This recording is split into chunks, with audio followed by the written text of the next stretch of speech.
এই যে এই কত ধাপের এইটা? 263টা ধাপ, আমরা মাত্র 223টা ধাপ। আপনি কি খাচ্ছেন? এটাকে কি বলে? হুকা?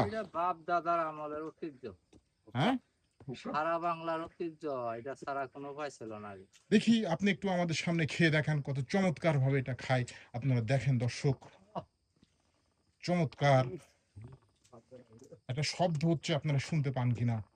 ইনি এই এলাকার অন্যতম মুনি ঋষি। ধন্যবাদ চাচা। আমরা আগাচ্ছি, দেখা যাক এই সিঁড়ি বেয়ে যে এক নিঃশ্বাসে উঠতে পারবে 223টা ধাপ, তার লাভ লাইন